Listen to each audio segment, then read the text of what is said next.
오늘은 알아차림에서 언어가 어떤 역할을 하는가에 대해서 살펴보도록 하겠는데요. 알아차림을 돕는 언어, 이런 주제라고 할 수가 있습니다. 우리가 흔히 라벨링이라는 이름으로 심리나 명상에서 연습을 많이 하기도 하는데요. 이 알아차림이라는 것이 어떤 것이고 그 알아차림을 돕는 언어라는 것은 어떤 언어인지에 대해서 한번 살펴보도록 하겠습니다. 여러분들 김소월의 그 가는 길이라는 시가 있어요.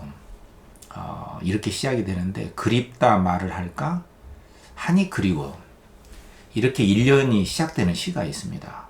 그러니까 그립다라고 말을 할까라고 자기 마음의 상태를 언어로 이렇게 떠올려 보니까 정말 그리움이 밀물듯이 가슴 안으로 파고든다는 뜻이거든요. 그러니까 이 그립다라는 말이 아니고서는 자기 안에 있는 감정이 그리움인지를 알 수 없었다는 뜻이겠죠. 그러니까 지금도 우리는 알지 못하는 의식의 상태가 많이 있습니다. 그리고 알아차림하는 의식도 있고요.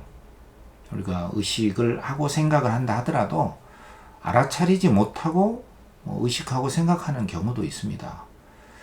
오히려 알아차림하지 못하는 의식이 대부분이라고 할 수가 있거든요.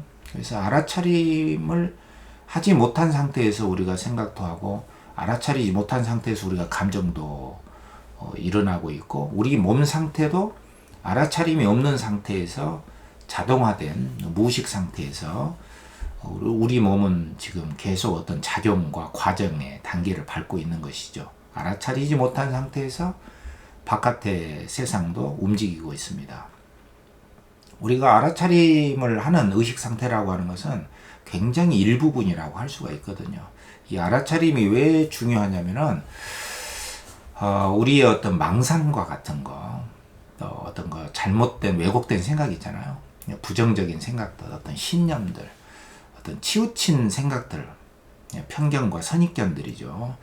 이런 것들 때문에 우리가 괴롭고 슬퍼하기 때문에 이 알아차림의 의식 상태에 들어갈 때에서야 우리는 집착에서 좀 떨어지게 되고 평온을 얻을 수가 있기 때문에 알아차림이라는 것이 그토록 중요하다고 볼 수가 있거든요. 그래서 이 알아차림이라고 하는 것은 치우치지 않는 어떤 의식 상태라고 볼 수가 있습니다. 그러니까 한쪽에 치우치지 않는 주관성에 빠지지 않는 어떤 자각의 상태다. 이렇게 볼 수가 있어요.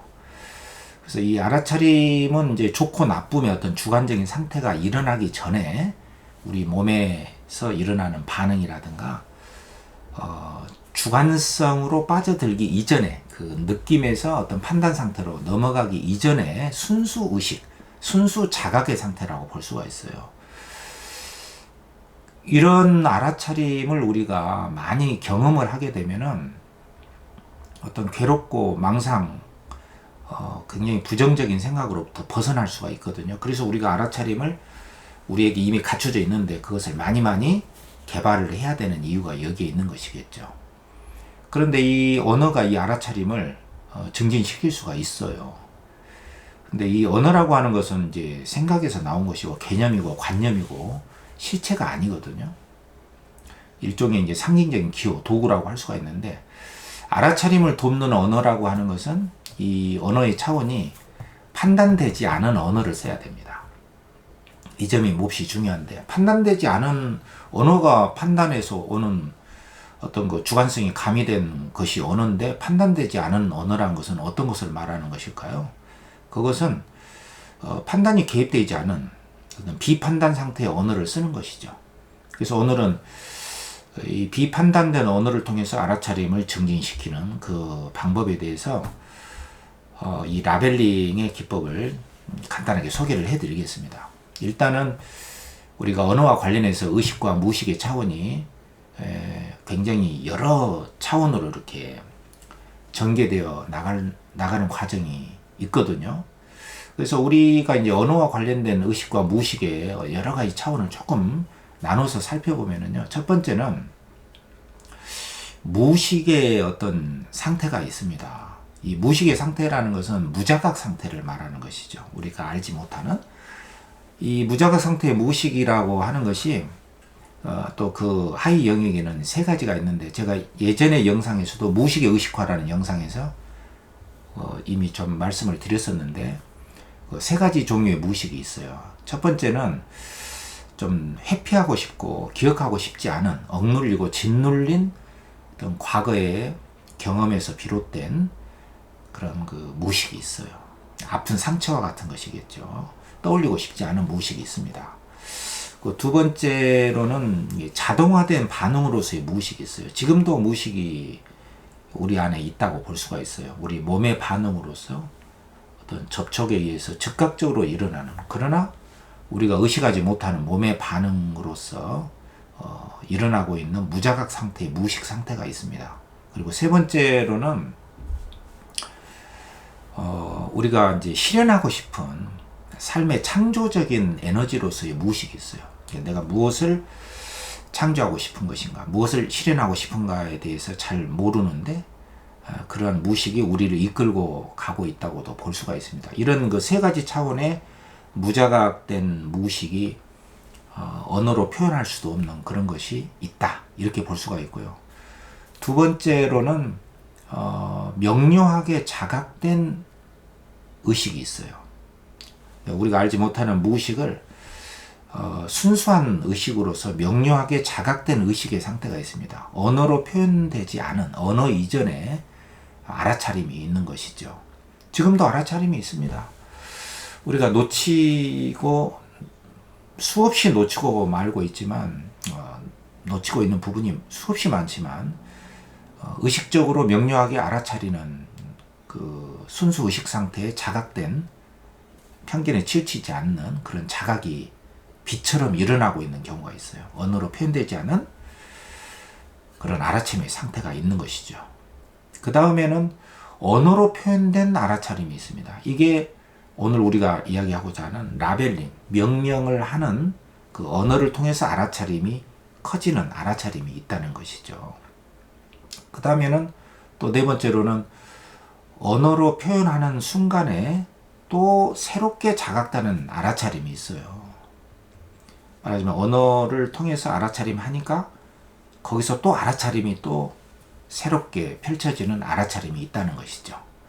그래서 이 언어를 통해서 알아차림이 굉장히 커지게 되고, 우리 안의 망상이라든가 왜곡된 생각, 부정적인, 우리를 괴롭히는 부정적인 생각들로부터 벗어날 수가 있다. 이 점에서 언어를 통해서 알아차림을 증진시킬 수가 있다는 얘기가 되겠죠.